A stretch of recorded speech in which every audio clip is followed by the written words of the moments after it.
बड़ी जल्दी उठ गया भोला। हाँ माँ, वो काम पे जाना है ना, फिर वहाँ से आने में देरी हो जाती है तो ठेले की सफाई करने का टाइम नहीं मिल पाता है। बस कर भोला, कितनी मेहनत करेगा रे तू। दिन भर मजदूरी करता है और फिर शाम को मोमोज बेचता है। अगर तू बीमार पड़ गया तो? अरे कुछ नहीं होगा मुझे, मैं ढेर सारे पैसे कमाऊंगा ताकि सबसे पहले आपका अच्छे से इलाज करा सकूं और फिर आपको हवाई जहाज में ले जाऊंगा काशी घुमाने। हाँ। अरे हवाई जहाज तो रहने ही दे, कहीं ऐसा ना हो कि हवाई जहाज में उड़ते हुए मेरे प्राण पखेरु ही उड़ जाए। अरे शुभ शुभ बोलो माँ, आपको मुझ पर भरोसा नहीं है क्या? तेरे सिवाय इस दुनिया में मेरा है ही कौन? तुझ पर भरोसा नहीं करूंगी तो किस पर करूं? तेरे बाबा तो पहले ही चले गए। भगवान करे कि वो मुझे भी उठा ले ताकि तुझ पर जिम्मेदारियों का बोझ कुछ कम हो। माँ ऐसी बातें मत किया करो। ये कहानी है भोला की, जो एक छोटे से गांव में अपनी माँ सरिता के साथ रहता था। भोला अपनी माँ से बहुत प्यार करता था और उनका बहुत ख्याल रखता। माँ ठेला धो दिया मैंने, जाओ आप नहा लो, मैं झट से खाना बनाता हूँ। नहीं जा, तू नहा ले, मैं बनाती हूँ आज खाना। ना ना ना, डॉक्टर ने आपको काम करने से मना किया था ना। भोला को अपनी माँ की बहुत फिक्र थी। वो पैसे भी कमाता और घर के काम भी करता। दिन भर वो बेचारा ट्रकों में भारी भरकम बोरे चढ़ाता था और फिर शाम को आकर मोमोज बनाता और उन्हें बेचने निकल जाता। माँ मैं जा रहा हूँ, आज रविवार है तो बहुत भीड़ रहती है बाजार में, और पता है रविवार को कमाई भी अच्छी होती है। ठीक है, मगर जल्दी आ जाना। भोले भंडारी से प्रार्थना करो कि सारे मोमोज जल्दी बिक जाएं, तो जल्दी आ जाऊंगा। भोला ने अपना ठेला उठाया और बाजार की तरफ चल दिया। फिर बाजार पहुंचकर भोला ने अपना ठेला जमाया, तभी उसके ठेले पर एक आदमी आया। भाई मोमोज तैयार है क्या? हाँ जी सर, बिल्कुल तैयार है, गर्मा गर्म मोमोज। ठीक है, एक प्लेट लगा दो, और सुनो चटनी एकदम तीखी रखना। जी बिल्कुल, एक बार खाकर तो देखिए। जैसे उस आदमी ने पहला मोमो चटनी के साथ लगाकर खाया। अरे यार, तुम्हें कहा था कि चटनी फुल तीखी रखना। चटनी तो मैंने तीखी रखी है। अरे ऐसे तुम तीखी कहते हो? अरे ऐसे तो मेरा 5 साल का बच्चा ऐसे ही पी जाए। अगर तीखी चटनी नहीं है तो बंद कर दो अपना ये ठेला। वो आदमी बचे हुए मोमोज वहीं कूड़ेदान में फेंक कर चला गया। इस बात से बेचारा भोला बहुत दुखी हुआ। थोड़ी ही देर बाद एक औरत उसके पास आई। भैया, एक प्लेट मोमोज लगा दो और भैया चटनी फुल तीखी रखना, ठीक है? जी मैडम।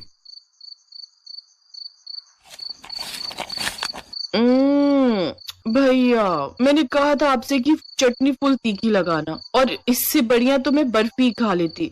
पर मैडम ये तो काफी तीखी बनाई है मैंने। अरे ये क्या खाक तीखी बनाई आप? आपके मोमोज तो ठीक है पर आपको चटनी बनानी नहीं आती। अरे आप चटनी तीखी बनाना सीखो पहले, बाद में लगाना ठेला। मैडम वो मेरे पैसे। किस बात के पैसे भाई? एक तो फीकी चटनी बना दी, ऊपर से पैसे मांग रहे हो। वो औरत भी भोला को सुनाकर चली गई। बहुत देर तक वो ग्राहकों का इंतजार करता रहा पर कोई भी उसके ठेले पर नहीं आया। उधर घर पे लगता है आज भी भोला के मोमोज नहीं बिक रहे हैं, तभी तो वो अभी तक नहीं आया। हे भगवान, कितनी जिम्मेदारियां हैं मेरे भोला पर। मेरे इलाज के लिए पैसे कमाते कमाते मेरा भोला खुद सूख गया। हे शंभुनाथ, या तो मुझे उठा ले या फिर कोई चमत्कार कर दे, कोई चमत्कार कर दे भोले भंडारी। उधर बाजार में भोला अपने ठेले पर उदास बैठा था और मन ही मन सोच रहा था। ऐसे तो मुझे फायदा होने की बजाय नुकसान होता जाएगा। कमाई कुछ हो नहीं रही और फिर कल के लिए मैदा भी लेना है, सब्जियां भी लेनी है और माँ की दवाइयां भी खत्म होने को आ गई। क्या करूं अब मैं? भोला ये सब सोच ही रहा था कि तभी उसके ठेले पर एक बहुत ही सुंदर सी लड़की आई। हालांकि उसके कपड़े बहुत पुराने और मैले से थे। सुनिए, मुझे बहुत भूख लगी है, सुबह से मैंने कुछ नहीं खाया, मुझे थोड़े से मोमरिका दे दो ना। है क्या? मोमरिका? देखिए यहाँ मोमरिका नहीं मिलते हैं। झूठ बोल रहे हैं आप, ये रखे तो है इतने सारे। अरे ये तो मोमोज है।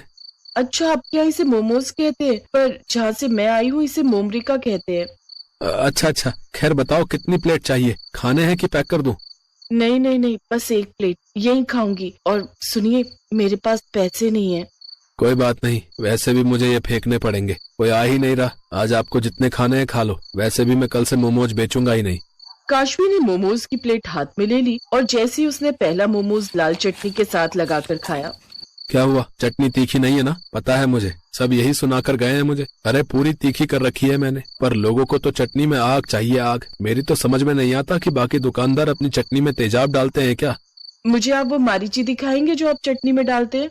क्या मारीची? ये क्या होता है? होता नहीं, होती है वो हरी हरी जो सूख कर लाल हो जाती है। अरे जो चटनी में पड़ती है। पता नहीं कहाँ से आई हो तुम मोमोज को मोमरिका कहती हो और मिर्च को मारीची कहती हो। खैर, और खाओगी?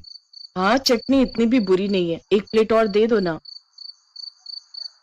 काशवी भूखी थी, इसी वजह से वो देखते ही देखते 3-4 प्लेटें मोमोज खा गई। फिर काफी देर बाद, तुम्हें जाना नहीं? अरे अपने घर जाओ। मेरा कोई घर नहीं है, मुझे मेरा घर छोड़ना पड़ा। यहाँ मेरा कोई घर नहीं है। मैं कुछ समझा नहीं। दरअसल तू जा मेरी बच्ची, हम सब मिलकर भी तुझे बचा नहीं पाएंगे। और माँ, अगर मैं एक बार परिलोक से बाहर चली गई तो मैं कभी वापस नहीं आ पाऊंगी। मैं जानती हूँ मेरी बच्ची, पर अगर तू नहीं गई तो वो शैतान तुझे जबरदस्ती अपने साथ ले जाएगा और तुझ पर जुल्म करेगा। तू एक काम कर, तू धरती पर चली जा, वहां तुझे कोई ना कोई अच्छा इंसान जरूर मिल जाएगा। जा मेरी बच्ची, चली जा यहाँ से। क्या तुम एक परी हो? हाँ, धीरे बोलो, पर अब मेरे पास मेरी जादुई शक्तियाँ नहीं है, इसलिए मैं तुम्हारी कोई इच्छा पूरी नहीं कर सकती। मेरी कोई इच्छा नहीं है, मैं एक परी से मिला, यही बड़ी बात है मेरे लिए। अगर मैं तुम्हारी कोई भी मदद कर सकता हूँ तो मुझे बताओ। तुम वाकई बहुत अच्छे इंसान हो। इच्छा मांगने की बजाय तुम मेरी मदद करना चाहते हो। अगर ऐसा ही है तो मुझे कुछ दिनों के लिए आसरा दे दो, मैं फिर कहीं ना कहीं अपना ठिकाना ढूंढकर चली जाऊंगी। ठीक है, तुम मेरे घर चल सकती हो, और चिंता मत करो, मेरे साथ मेरी माँ भी रहती है। काशवी भोला के साथ उसके घर चली गई और फिर भोला ने अपनी माँ को सारी बात बता दी। तूने ठीक ही किया भोला, जवान लड़की अकेले कहाँ जाएगी। काशवी भोला और उसकी माँ सरिता का स्वभाव देखकर बहुत खुश थे। फिर उसी रात वो चुपचाप उठी और उसने अपने जादू से भोला के आंगन में मिर्च का एक पेड़ लगा दिया और देखते ही देखते उसमें चमकदार और सुर्ख लाल मिर्च निकल आई। फिर वो सरिता के पास गई और उसके माथे पर प्यार से हाथ फिराकर वहां से चली गई। फिर सुबह के वक्त, अरे ये क्या, मैं तो बिल्कुल ठीक हो गई। अब ना तो कोई कमजोरी है और ना ही कोई दर्द। सच में माँ? हाँ भोला, पर ये कैसा जादू है? और वो देख, ये मिर्च का पेड़ यहाँ कैसे आया? हो ना हो ये जरूर मारीची का पेड़ है माँ, ये सब काशवी ने किया है। हाँ बेटा, उसी की कृपा है। जा भोला और उसे कहीं से भी ढूंढ कर ला। इतना सुनते ही भोला घर से बाजार की तरफ भागा। थोड़ी देर बाद उसे काशवी एक पेड़ के नीचे बैठी दिखाई दी। ये सारा जादू तुमने किया है ना? पर तुमने तो कहा था कि तुम जादू नहीं कर सकती। मैंने तुम्हारी परीक्षा ली थी और तुम उस परीक्षा में पास हो गए। अच्छा, एक और एहसान करोगी मुझ पर? नहीं, मेरा जादू खत्म हो गया। मुझे तुम्हारा जादू नहीं बल्कि तुम्हारा साथ चाहिए, हमेशा हमेशा के लिए। बोलो, शादी करोगी इस मोमो वाले से? भोला की बात सुनकर काशवी शर्मा गई। कुछ दिनों बाद दोनों ने शादी कर ली। अब काशवी अपनी जादुई मिर्च से मोमोज की लाल चटनी बनाती और भोला मोमोज। और फिर एक दिन,